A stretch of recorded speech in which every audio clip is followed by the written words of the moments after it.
Le face-à-face avec Angélique Souche sur NC Première. Bienvenue dans ce face-à-face qui s'intéresse ce midi à une problématique tant économique que sociale. Comment résoudre la crise du logement en Nouvelle-Calédonie? Pour répondre à la demande, il faudrait construire quelques 6000 nouveaux logements chaque année. Comment y parvenir? La règle du libre marché est-elle compatible avec l'impératif de logement? Deux invités ce midi pour en débattre. Thierry Corneille, membre du gouvernement en charge du secteur et ancien directeur de la SIC. Et Hugo Rabe, vice-président de la Fédération des agences immobilières du territoire.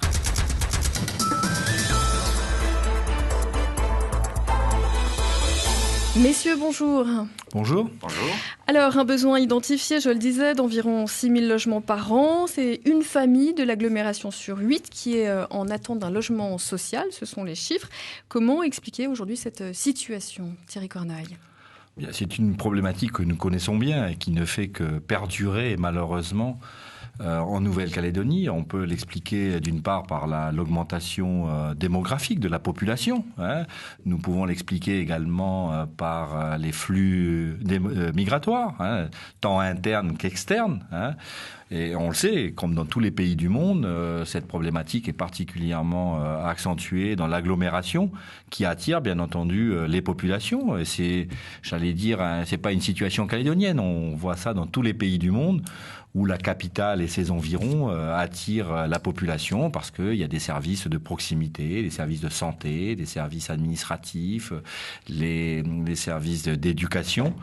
Et donc, cette demande est importante et en effet, elle ne cesse d'augmenter. Hugo Rabe, est-ce qu'il y a pour vous, qui aujourd'hui représentez le privé, la promotion, les agences privées, est-ce qu'il y a d'autres explications justement plus propres à la Calédonie? J'ai pas l'impression, très honnêtement. J'ai pas l'impression. Je pense qu'effectivement, comme dit Thierry Corneille, on est dans un mouvement global. C'est vrai qu'on l'a vu. Il y a un développement, comme il disait, des activités autour de Nouméa, mais n'oublions pas non plus qu'il y a un développement très important dans le nord du territoire, et notamment à Koné, avec une problématique des logements très fort dans cette région-là. Donc c'est vrai que ce qu'il disait est tout à fait juste, c'est que nous avons une fixation, il y a les emplois qui se créent, il y a toute une économie qui se fait dans certains endroits, qui attire forcément la population, et il manque effectivement terriblement de logements. Alors, le président du gouvernement, dans son discours de politique générale, a fixé pour objectif de construire 2000 logements par an, dont 1 millier de logements sociaux. Concrètement, comment on fait ? Tout d'abord, je voudrais rappeler que vraiment le logement, c'est indispensable au développement économique et à l'équilibre social de la Nouvelle-Calédonie. C'est vraiment la colonne vertébrale vraiment de toutes les activités. On ne peut pas imaginer un pays moderne avoir une politique d'éducation, avoir une politique de santé sans logement. Vous imaginez une population qui n'aurait pas d'eau courante ou tout simplement pas d'eau chaude. Donc le logement est vraiment, de notre point de vue, un axe prioritaire. C'est vraiment un produit de première nécessité pour tous les Calédoniens. Avoir un logement de bonne qualité. Et j'allais dire, au-delà du logement, je préférerais pratiquement aussi parler d'habitat. Puisque c'est le logement, mais également tous ces équipements publics d'accompagnement qui sont absolument indispensables. Alors comment on fait ? Eh bien, on fait ce que nous essayons de faire et de développer, c'est-à-dire d'aider, bien entendu, les différents opérateurs, qu'il s'agisse des opérateurs publics comme des opérateurs privés. Il ne faut surtout pas opposer non plus les secteurs publics et privés. On a des besoins de logements dans toutes les catégories sociales du territoire, des logements de standing, des logements sociaux, des logements très sociaux.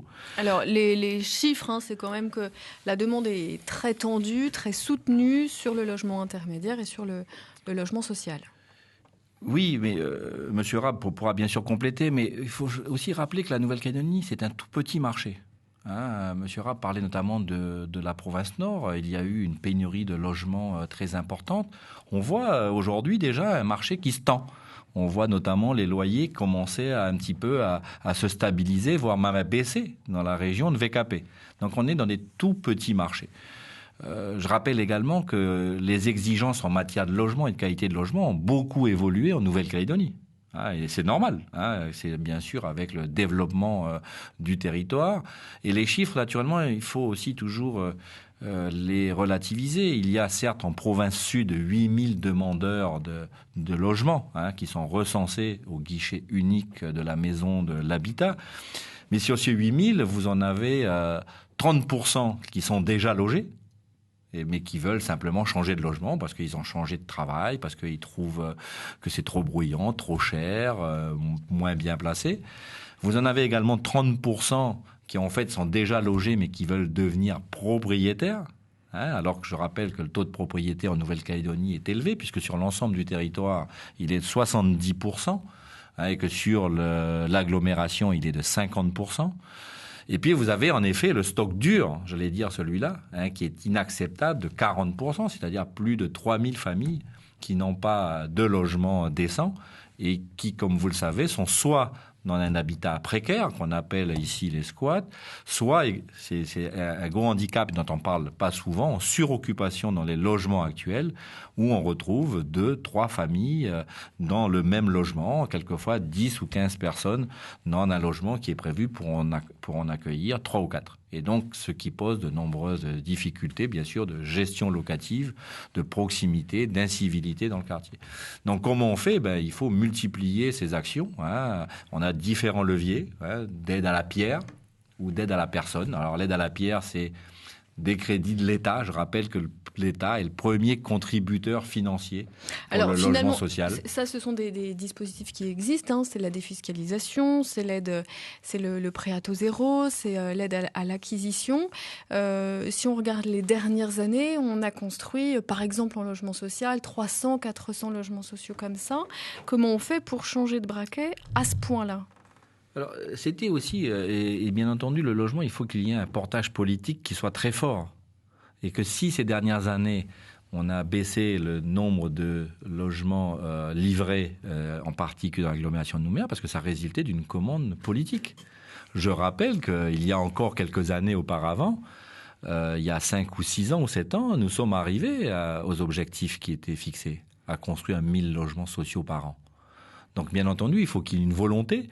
Et aujourd'hui, ce portage politique qui est fait jour de nouveau, c'est la raison pour laquelle, d'ailleurs, il y a un membre du gouvernement chargé spécifique du logement, alors que le logement est principalement de la compétence des provinces.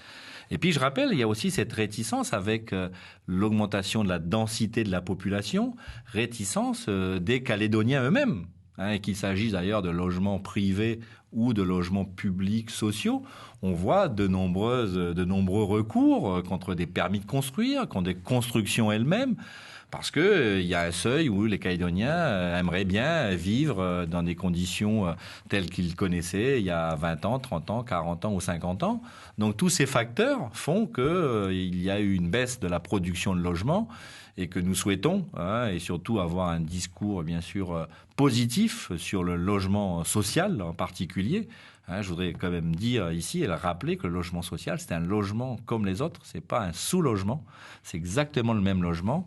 Il est social tout simplement parce qu'il est financé différemment et qu'il y a des aides publiques plus ou moins importantes qui sont consenties, et c'est ainsi qu'il devient social. Et c'est pas un phénomène calédonien, je voudrais bien insister aussi, puisqu'en Calédonie, 2/3 de la population est éligible au logement social.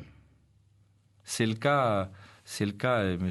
Rab pourra certainement le confirmer, c'est le cas dans de nombreux pays européens, de nombreuses villes européennes. Et je ne suis pas sûr qu'à Amsterdam, il n'y ait pas également 50 ou 60% ou 70% de logements dits sociaux. Alors, monsieur l'ambassadeur. Ah non, pas encore. Alors, Hugo Rab, dans ces 2000 logements voulus, souhaités, quelle peut être la part aujourd'hui de l'initiative privée ? Quelle est votre capacité aujourd'hui à répondre, à construire ? Il faut d'abord, si vous voulez, regarder une chose qui est importante.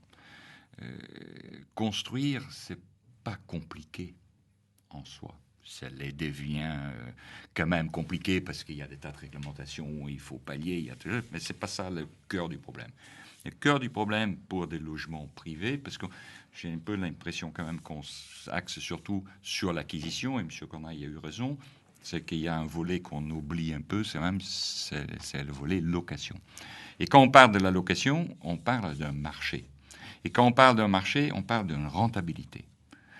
Quelqu'un qui investit dans un logement, il va s'endetter, il va mettre des fonds propres, il va s'endetter en espérant une rentabilité. C'est un peu la même chose quand vous avez un peu d'argent et vous avez un plan d'épargne dans votre banque. Qu'est-ce que vous regardez? Vous regardez la rentabilité de votre argent. Bon, là, je dois vous dire que ces dernières années, les investisseurs ont été menés à mal. Quand vous regardez, la rentabilité a fortement chuté. C'est-à-dire que les prix de la construction a fortement augmenté. La taxation, les impôts, tout ça, donc le prix du logement a fortement augmenté parce qu'elle est surtout due aussi, pas seulement au coût de la construction, mais aussi aux impôts qui sont devenus plus importants. Alors là, de quelle fiscalité parlez-vous? Il n'y a pas eu de réforme de l'impôt sur le revenu. J'ai un petit exemple, madame. Il y a eu la TCA qui a été aménagée pour essayer d'être le plus indolore possible. Elle est là. J'ai fait un petit détail. Pas un chiffre. Vous achetez un appartement de 10 millions, pour donner un exemple, que vous allez mettre en location. Déjà que sur ce 10 millions, il y a 26%, donc 2,6 millions d'impôts et taxes qui sont prélevés d'une façon ou une autre sur ce prix-là. À la construction. Mais à l'acquisition. Vous achetez un appartement, madame, dans lequel il y a tout ça. Donc, déjà, sur ce prix-là, normalement, l'appartement construit, livré, branché, parce qu'on ne parle pas des concessionnaires, comme on est dans un monopole, on ne parle pas des coûts qui sont liés à la construction, c'est pas ça le débat, c'est que le quote-part taxes, impôts sur les 10 millions, il y a 2,6 millions qui partent dans ça. Ça vous paraît normal, cette proportion, Thierry Cornal? Non, c'est élevé. Je confirme que l'ensemble des frais annexes sur la construction d'un logement, là, M. Raab parle notamment des transactions immobilières, donc c'est des logements, j'allais dire, d'occasion. Donc les impôts sont un peu moins élevés sur des constructions neuves. Mais c'est bien sûr toujours trop élevé, et donc ça ralentit un petit peu la fluidité du marché. On pourrait, Hugo Raab l'a abordé, la problématique des concessionnaires, mais aussi des assurances, des frais d'ingénierie financière. Bref, on s'aperçoit aujourd'hui que construire un logement, c'est pratiquement la moitié seulement pour la construction proprement dite. Et alors là, qu'est-ce qu'il faut faire? C'est le marché qui a la capacité de se réguler, ou c'est justement la réglementation qui doit intervenir? Bien sûr que la réglementation joue son rôle. Je voudrais aussi, pour compenser une partie de ces coûts, qu'il y ait un certain nombre d'aides financières quand même qui sont consenties, tant au secteur public que privé. C'est bien sûr l'aide à la pierre dont je vous parlais tout à l'heure, avec notamment la défiscalisation ou des subventions à l'acquisition, aux particuliers, ou l'aide à la personne, c'est-à-dire là également pour solvabiliser et pour compenser ce surcoût de construction, des aides à la personne et donc une aide au loyer. Et je crois que M. Raab doit avoir les mêmes chiffres que moi, mais plus de 2000 familles bénéficient d'une aide logement dans le secteur privé. Donc oui, c'est un système difficile, comme vous le savez également, et pour quelles raisons il y a souvent ces impôts, c'est qu'il y a besoin aussi de moyens pour accompagner la construction de logements. C'est-à-dire qu'il faut des réseaux électriques, il faut des réseaux d'adduction d'eau, il faut des routes, il faut des équipements publics. Tout le monde, et on le voit bien, les demandes, j'allais dire, des Calédoniens pour avoir une maison de quartier, pour avoir une médiathèque, pour avoir une piscine, pour avoir... Bref, ce qui est normal. Et je rappelle d'ailleurs que le poids du coût de logement, et c'était d'ailleurs en comparaison avec l'émission que vous animiez hier soir, où le poids de l'alimentation a chuté de façon considérable dans le budget d'un ménage. Et le logement est devenu la première dépense des ménages. Est devenu la première dépense. Et encore une fois, comme je vous dis tout à l'heure, parce qu'on a des exigences différentes. Nos parents ou grands-parents se contentaient de ne pas avoir d'eau chaude, ce qui est tout simplement inacceptable aujourd'hui. Donc vous avez des coûts, bien sûr, liés directement à la construction, mais des coûts induits. Et donc forcément, la puissance publique doit financer également ces routes, ces écoles, ces adductions d'eau, etc. Et donc, il y a des impôts. Donc il y a un équilibre à trouver. Et je reconnais, M. Raab a raison de le préciser, que l'ensemble de ces frais annexes, frais bien sûr la fiscalité directe et indirecte, plus les frais dont je parlais tout à l'heure, représentent un montant quand même important. Hugo Rab, est-ce à dire que vous estimez aujourd'hui que les acteurs que vous représentez, encore une fois, les agences, les promoteurs, etc., sont au plus juste et donc au prix le plus bas qu'ils peuvent faire, qu'ils peuvent proposer? Je pense que il faut recadrer, si vous me permettez, les choses. Pour être très clair, le marché n'a pas bonne réputation. Non, c'est pas de ça qu'il s'agit. C'est pas de ça qu'il s'agit. Quand un investisseur, parce que je reste sur mon logement, sur le logement locatif. On parlera, si vous voulez, après du logement à l'acquisition, mais du locatif. Un investisseur, qu'est-ce qu'il regarde? Il regarde, encore une fois de plus, il regarde, j'ai investi dans un logement, je fais un emprunt que je vais rembourser et ça me fait un complément financier pour mes vieux jours. C'était ça la philosophie des Calédoniens, puisqu'on n'avait pas un système de retraite qui était importante. Donc, beaucoup de gens, quand ils pouvaient le faire, ils faisaient ça. Est-ce que le système n'a pas quand même tourné à la spéculation aujourd'hui? Non, je n'ai pas fini. Oui, sur la spéculation, si vous voulez, on y reviendra également. Donc, là-dessus, qu'est-ce qui s'est passé? Il y a eu une fiscalité importante, quand je parle de fiscalité globale, qui a bloqué le système. D'ailleurs, si le gouvernement a décidé de mettre en place un système de défiscalisation, c'est pas pour rien. On ne met pas un système de défiscalisation juste comme ça pour faire plaisir aux promoteurs et à quelques-uns. C'est pas du tout ça le propos. C'est qu'il y avait un blocage complet de la construction de nouveaux logements. D'ailleurs, renseignez-vous au niveau du nombre de permis de construire qui étaient délivrés à un moment donné. Ils avaient chuté considérablement. Où il y avait des permis de construire qui étaient délivrés, mais les projets n'arrivaient pas au bout. Faute d'investisseurs. Donc, qu'est-ce qui se passe? Le gouvernement a pris conscience de ça et ils ont mis en place un système de défiscalisation qui a relancé le bâtiment, qui a créé des emplois et qui crée les logements. Donc, et c'est là où je reviens. C'est que dans le marché où l'offre et la demande vont de pair, on peut réglementer ce que vous voulez. Vous pourriez fixer des prix de loyer et à un moment donné, ça se bloque de toute façon. Et je pense que le seul moyen de faire baisser le coût au niveau de la location, c'est l'apport de logement. C'est d'essayer d'avoir une équité entre l'offre et la demande qui se régularise le marché. Et à ce moment-là, on peut avoir des prix qui sont plus en adéquation avec le coût de dépenses des ménages. Ça, c'est une chose. Après, la spéculation. Il est vrai qu'il y a eu un moment, et notamment dans les années de 94-95, 2004-2005, avec des démarrage de gros et tout ça, et on était tous, et d'ailleurs c'est pas que en Calédonie, mais aussi dans les pays étrangers, on surfait sur la vague immobilière. Alors, le prix immobilier, c'était partout, ça montait de partout, il y avait une volonté mondiale d'investir dans l'immobilier, donc les prix s'envolaient. À l'époque, madame, vous n'arriviez pas à vous loger, à acquérir un logement à moins de 50 millions, dans Nouméa, ce qui n'est plus le cas aujourd'hui. Aujourd'hui, vous trouvez à moins que ça. Donc, voyez-vous, le marché, il s'est régulé. Alors, je reprends, je crois que la dernière étude qui peut faire un petit peu date, c'est celle de l'IOM de 2013.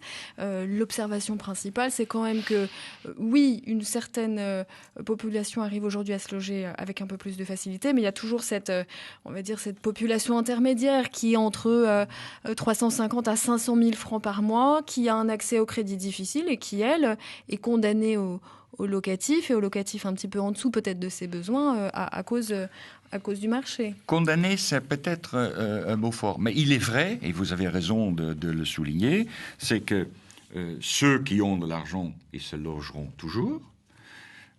Il y a une volonté du gouvernement, et ils sont de tous les gouvernements précédents, il y a un plus que l'autre, mais là, dans ce gouvernement-là, il y a une vraie volonté aussi de développer davantage le logement social. Donc, il y a des aides qui sont en adéquation avec ça.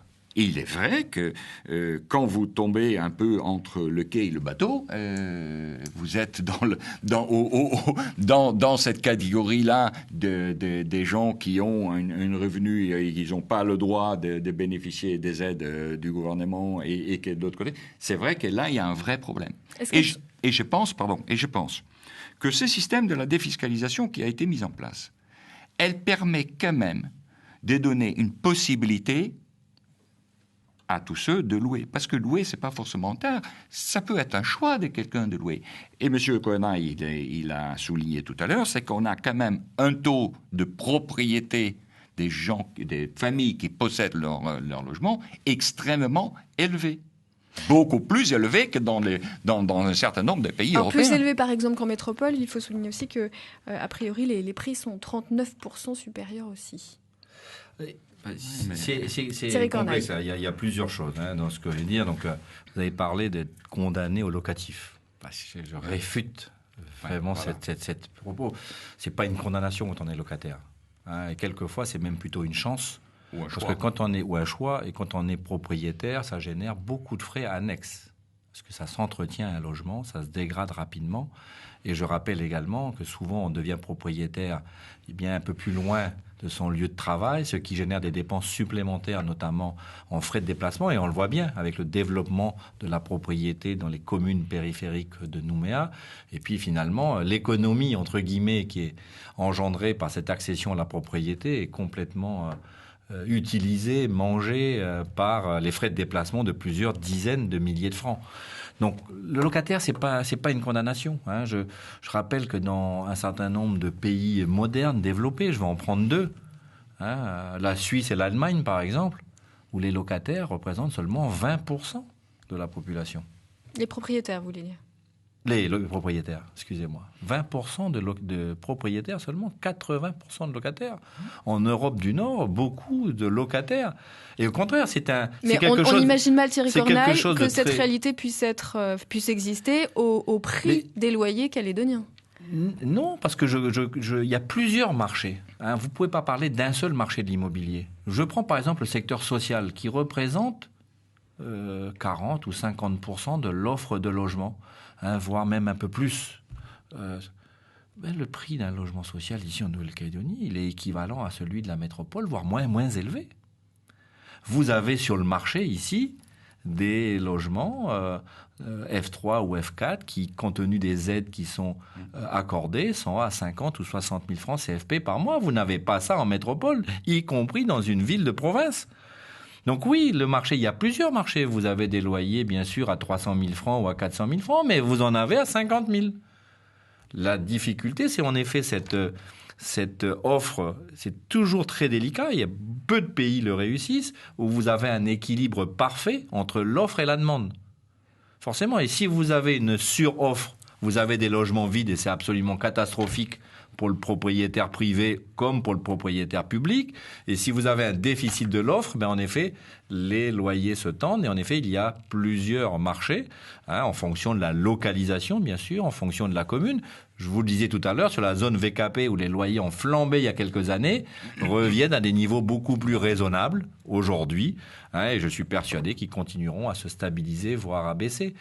Il ne faut pas oublier qu'en Nouvelle-Calédonie, on a connu, M. Rab l'a abordé, notamment sur le volet des coûts, on a connu ces 10 dernières années une surchauffe extraordinaire de l'économie. Extraordinaire. Un développement sans précédent. Et donc, on le sait bien, c'est des phénomènes qu'on connaît bien en économie, où beaucoup d'entreprises, voire de salariés, se sont détournés de l'activité de construction, avec beaucoup de difficultés de trouver des entreprises de construction, de trouver une main-d'œuvre qualifiée. C'est ce qu'on appelle les effets d'éviction, notamment des secteurs industriels et miniers. Et donc, une répercussion, bien sûr, directement sur le prix, parce que là, du coup, il y a moins d'entreprises qui construisent, il y a moins de salariés qualifiés, avec donc, du coup, des malfaçons importantes, qui sont inacceptables souvent, et qui renchérissent également ce coût de la construction. Donc on vient de connaître ces 10 ans, il faut espérer qu'aujourd'hui on va revenir à un rythme de croisière, que les entreprises vont se réintéresser à la construction, qu'on ait une qualification de la main-d'œuvre qui soit au niveau Alors souhaité, justement, attendu, sur cette et qu'on puisse qualification, sur cet aspect réglementaire, vous l'avez dit, il y a beaucoup de, en tout cas de procédures, de malfaçons. Est-ce que là, il y a matière à améliorer notamment la réglementation ? La marge de manœuvre, elle est énorme. Alors, soyons précis, est-ce que c'est dans l'intention aujourd'hui, notamment du gouvernement ? Non, la réglementation n'apporte pas tout dans ce domaine-là. Monsieur Arabe l'a dit, quelquefois on plie sous les réglementations énergétiques, etc. Je crois qu'il faut que ce soit d'abord le bon sens qui prime. Qu'on veut en faire un logement. Aujourd'hui, le bon sens, il se termine au tribunal. Mais oui, mais je sais bien, mais encore une fois, il faut jamais oublier que c'est quasiment l'industrie lourde du logement. Pour construire un logement, vous construisez pas un logement en 3 mois. Quand vous avez le processus de recherche de foncier, d'études, de programmation, il faut quelquefois 4-5 ans. Monsieur Rab le sait bien, il y a quelques projets qu'il a initiés il y a 4 ou 5 ans qui sont toujours pas sortis de terre.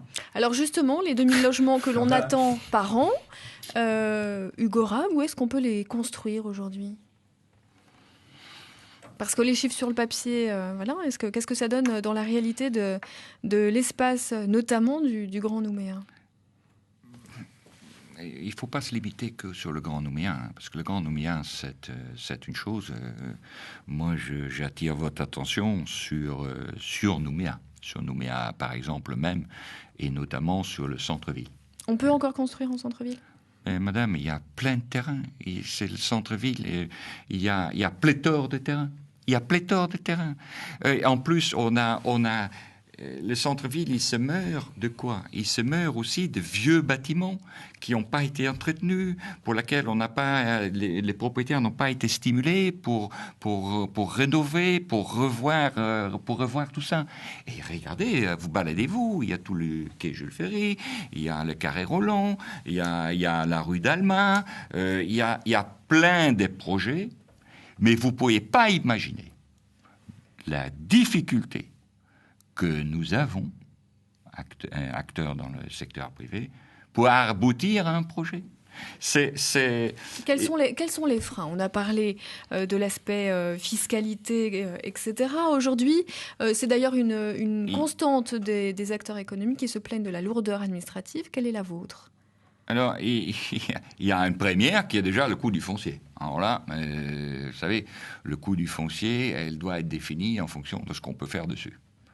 Donc, OK, une fois qu'on a dit ça, on regarde qu'est-ce qu'on peut faire dessus. Je regarde le PUD. Alors, on a un PUD qui est d'une lourdeur, d'une complexité qui nous avons d'ailleurs combattu avec des acteurs comme l'ordre des architectes et le BTP et on n'a pas réussi à convaincre ceux qui ont décidé à l'époque de le mettre en place. Donc ça c'est une complication. Après, à force de créer des règlements dans tous les sens, qui nécessite des études à ne pas finir. Écoutez, c'est une fois qu'on a tout ça et qu'enfin on arrive à un permis de construire et qu'on le dépose, il faut 3 mois d'instruction. Après, il y a encore des questions, encore 3 mois. Après, vous avez un délai de recours. Le recours, tout le monde peut faire un recours. Donc, on est déjà à 9 mois avant de la retirer. Et après, donc il n'y a pas, voyez-vous, il n'y a pas que la fiscalité. La fiscalité, c'est l'apothéose. La fiscalité, c'est l'apothéose. Quand on est enfin près de tout ça, il ne faut pas oublier un aspect extrêmement important, c'est tout l'aspect juridique des opérations. On va dire, c'est que plus on y va, les juristes, ils ont le don de vouloir presque limiter des choses et ne de pas être assez inventifs pour pouvoir permettre au projet de sortir. Et ça, c'est des freins multiples qui font qu'aujourd'hui, il y a rien. Qu'est-ce qui a été construit les 28 dernières années au centre-ville de Nouméa ? C'est un autre débat, vous me direz, mais c'est la réalité. Le nombre de terrains qui sont vides, qu'est-ce que c'est devenu la ZAC Ferry qui a été initiée en 89 ? Il n'y a rien sur la ZAC Ferry. Il y a quelques immeubles qui ont été faits, et ben point. Monsieur Rab a raison. D'abord, il y a un foncier disponible à Nouméa et ailleurs. Parler de terrain, bien sûr, au centre-ville, mais si je parlais de la presqu'île de Nouville, la presqu'île de Ducos, il y a un potentiel de plusieurs milliers de logements. Alors, c'est un potentiel disponible, c'est peut-être un petit peu plus... C'est un potentiel. La difficulté, on le soulignait parce que je l'ai dit tout à l'heure, la construction d'un logement stricto sensu génère d'autres dépenses. Il faut y accéder au logement, il faut faire des routes, il faut faire des trottoirs, il faut amener l'eau, il faut amener l'électricité, il faut amener un éclairage, il faut ramasser les ordures ménagères. Donc vous avez tout un ensemble de dépenses périphériques qui font que souvent, il n'y a pas les moyens financiers d'accompagnement de ces équipements structurants. Mais là, Thierry Corneille, quand le président du gouvernement dit « on va construire 2000 logements par an », vous allez les construire où ? Alors d'abord, je voudrais dire quand même que quand on appuie sur l'accélérateur, le logement, il ne sort pas 2 mois après. C'est-à-dire que les résultats de cette stratégie et de ce portage politique fort, forcément, il verra le jour dans 2 ans ou dans 3 ans. Oui, mais il faut bien, la première des choses, c'est justement d'avoir des projets.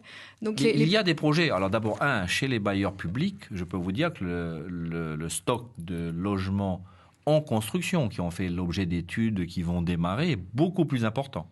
Les bailleurs publics qui étaient tombés à 200 ou 300 logements par an, aujourd'hui sont plutôt sur un rythme de 600, 700 logements pour atteindre les 1000 logements publics sociaux dans les 3 ou 4 ans qui viennent. Donc ça, c'est la réalité. Vous connaissez bien sûr des opérations dans Nouméa, mais également, je rappelle, la ZAC Sakamoto, la presqu'île de Nouville, la ZAC de Dimbéa-sur-Mer, la ZAC de Boulari, la ZAC de Koutiot. Bref, il y a quand même des opérations qui se font. Mais c'est vrai que ça ne se passe pas en 3 mois ou 6 mois. Je vous dis tout à l'heure, au bas mot, et Monsieur Rapp, que ce soit dans le public ou le privé, vous avez des projets qui ont initié. Je vais vous donner un exemple que je connais bien dans mes anciennes fonctions, une opération immobilière de 50 logements à La Coulée.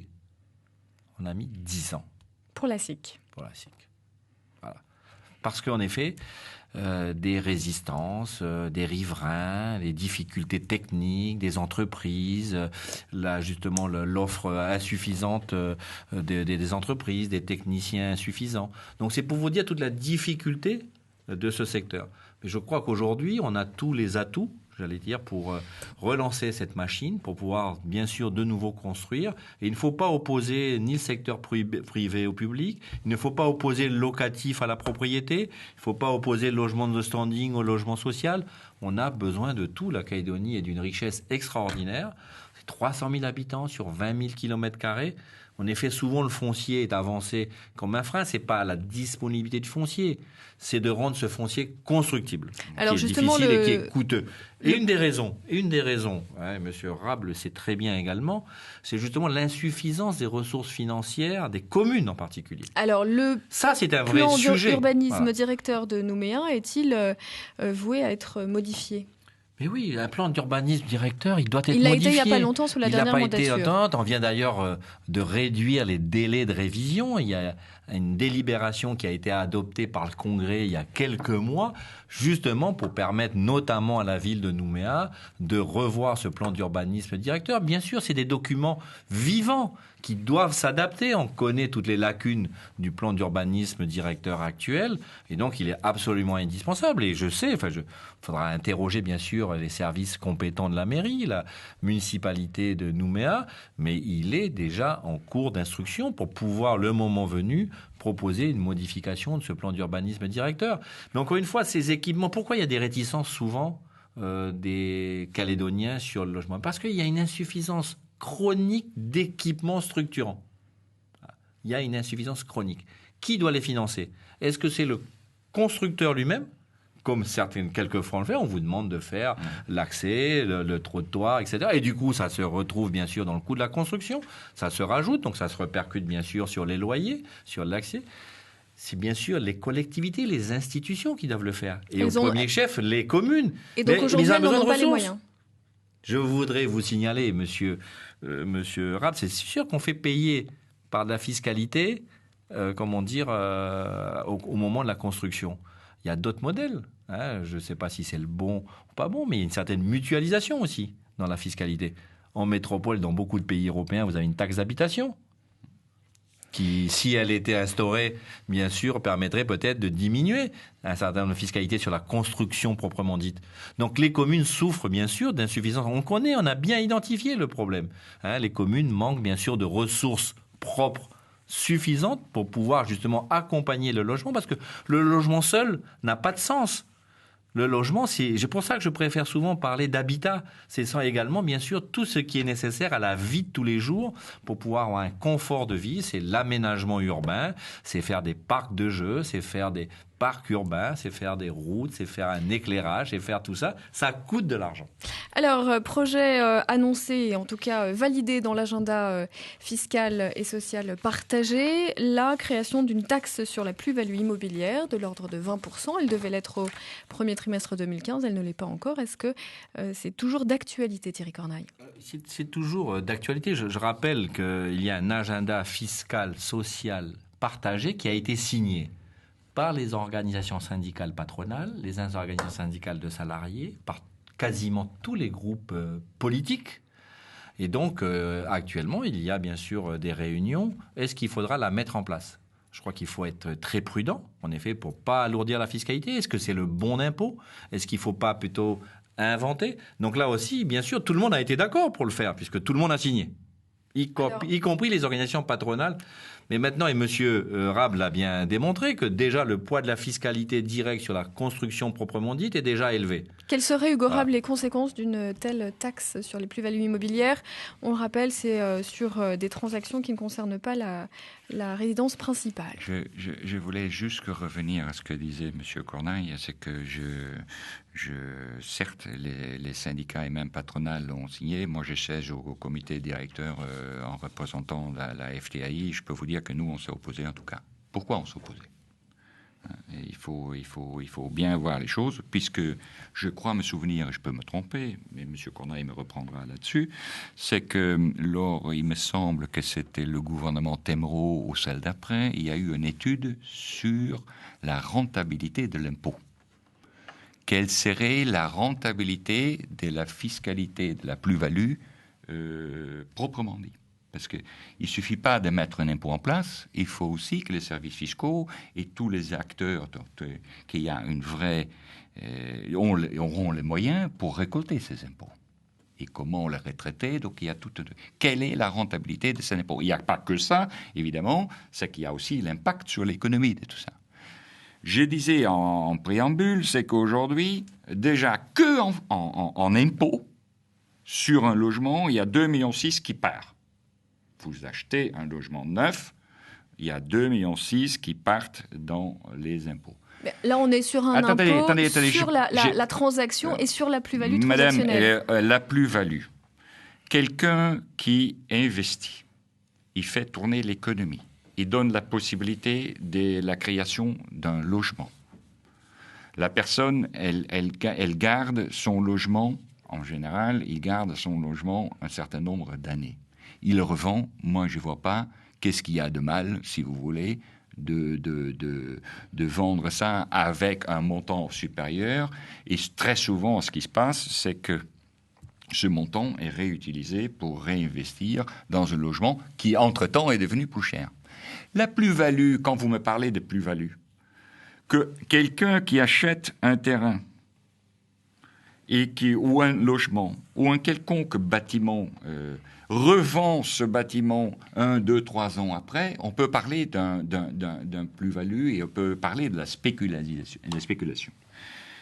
Là, il faut quand même pas oublier que quand même la Calédonie en bénéficie. Parce que quand vous achetez un bien immobilier, vous payez quasiment 12% de frais et titres de notaire. j'arrête pas de me répéter, là déjà en taxes d'acquisition d'appartements diverses entre les droits d'enregistrement, les centimes additionnels, les frais d'hypothèque. Alors, c'est une question un peu technique, mais peut-être que Thierry Corneille, il nous reste vraiment quelques minutes pour y répondre. Justement, cette plus-value aujourd'hui, quel est son périmètre? Est-ce qu'elle est... Non, mais son périmètre n'est pas fixé, parce qu'en effet, cette discussion renvoie à la problématique de la fiscalité dans son ensemble.